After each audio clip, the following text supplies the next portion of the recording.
The first chapter then dives into the concept of grouping the different social media into what the author calls zones.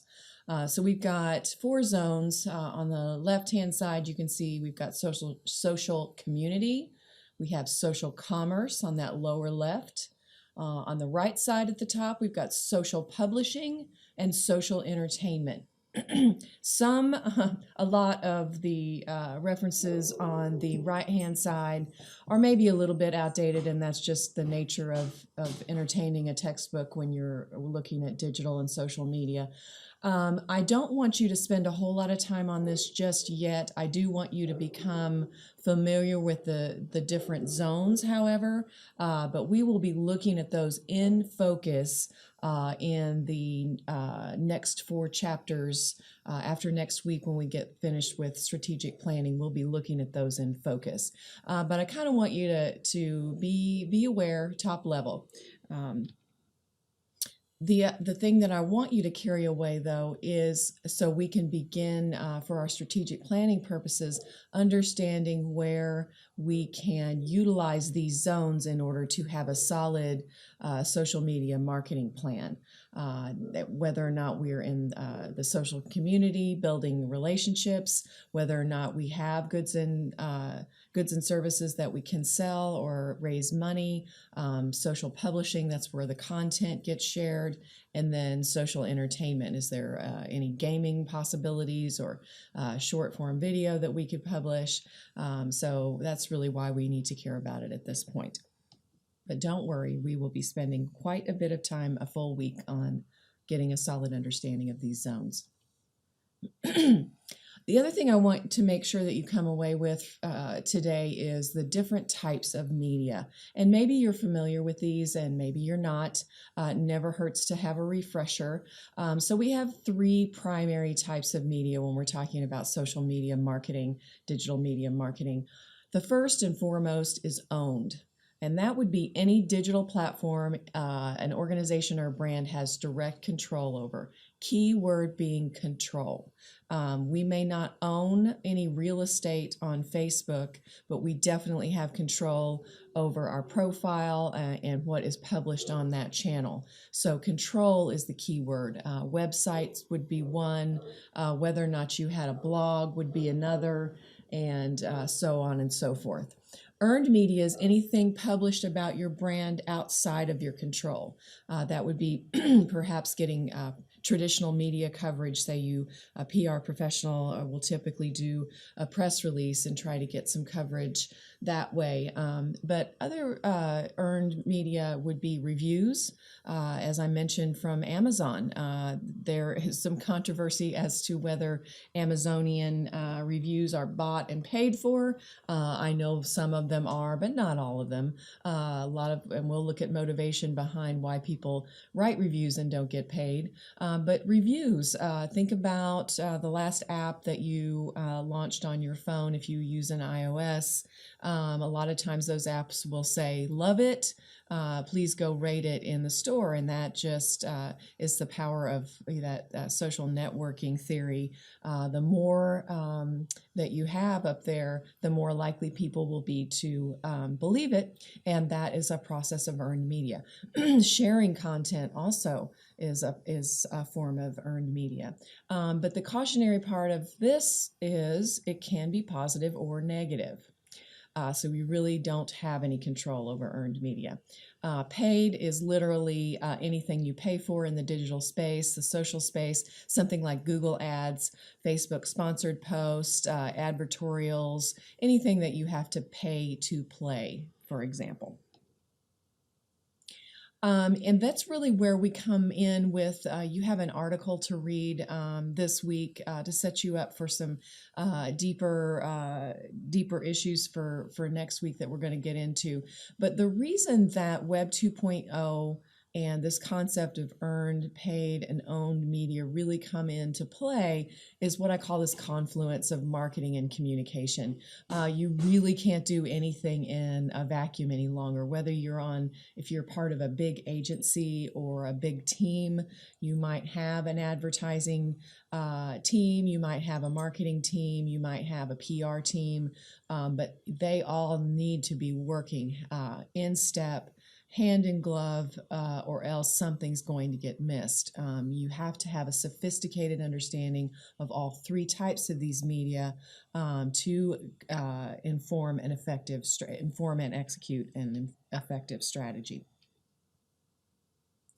This chart is in your book. It's 1.6. It kind of goes into why we care about these three types of media and kind of how this is all evolved.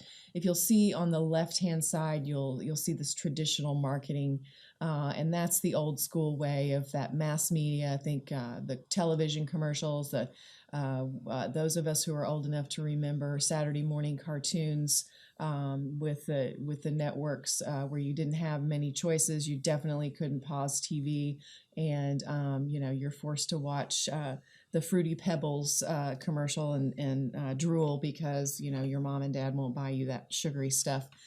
Think about that old school Mad Men-esque type thing. It's all about control. The brands and the agencies had all the control. News outlets had control. It's all outbound. We're pushing messaging out to the masses, and we get attention via orientation, meaning that's a communication principle. You have to orient to a message in order to understand it. So literally think of, okay, I'm turning my head, you have my ear, you have my eyes, we have to get some orientation. And that was done via broadcast, print, outdoor radio, etc. Then we go to the right-hand side, and that's social media marketing, where we start to look at the niche online media. We are doing attraction orientation, meaning we're doing things like couponing to pull in the attention.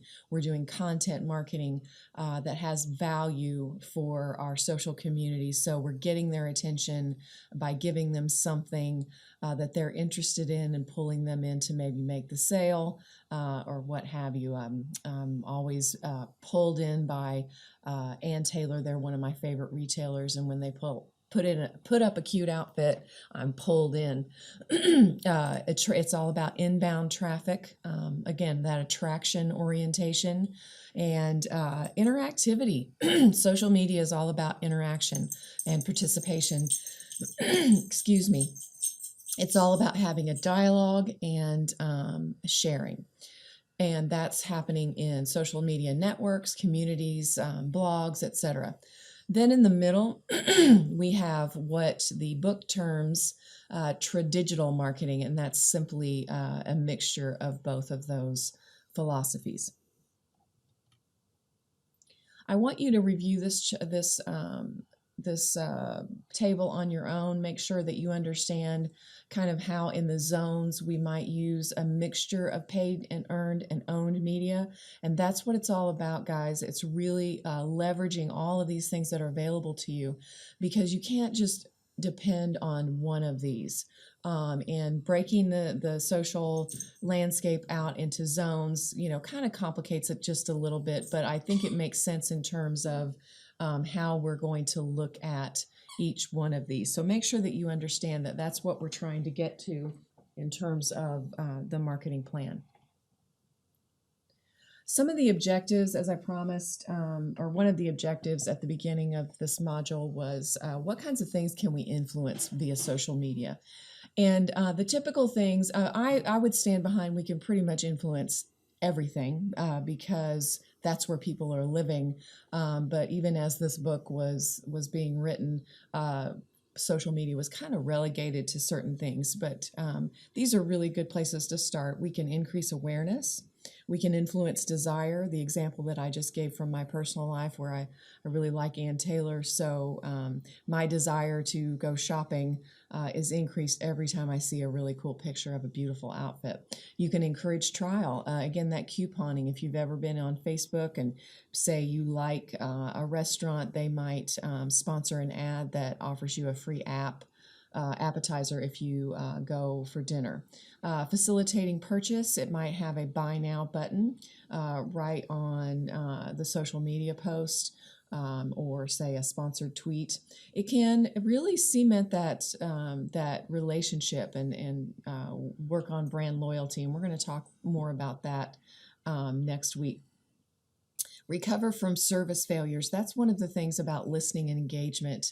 If you'll recall, that is really important. You want to know and use your audience as one of those focus groups. You pretty much have an instantaneous focus group with social media. So it's possible to recover from a bad experience with a customer complaining.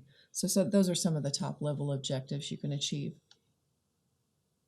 So I'm going to leave you with this. I really would encourage you, it's not required, it's not part of an assignment, but in order, again, to understand all that you just learned, all that you're learning in this chapter, this first chapter, take a look at Chipotle's The Scarecrow campaign. And yeah, you really don't have to do much other than Google the Scarecrow campaign to pick up a lot of these assets that I've listed here. But it's a really good example of leveraging across all three types of media. Chipotle's been beleaguered in the last year or year and a half. They've definitely had some issues. So try not to let that cloud your judgment, because they are pretty brilliant marketers, and I think you'll see with this campaign that they had, they were very effective. The assets that are listed here are also on our Pinterest board. You can Google, like I said, the Scarecrow campaign. There's a case study online that's on YouTube, and then there is a rundown from a group called Crimson Hexagon that you might want to check out. But that's kind of an autopsy, if you will, or play-by-play of what they did right. And that's what I just told you to do. So you can find our Pinterest board. Don't forget, it's in the course navigation, and you can just Google the Scarecrow Crimson Hexagon. So you should be very well prepared for the Chapter 1 quiz, over-prepared. We've laid a good solid foundation. The next two PowerPoints are not voiced, so you can consume those as you will. They're very straightforward. They follow along with your book. I always like, as a professor, not just to leave you to read big chunks of material without any direction. I've highlighted some of the important things. However, the quizzes are all on all of the reading material it contained in the chapter, so make sure that you are reading the books in their entirety to inform your quiz grade. So I will be talking to you soon. Thanks for your attention.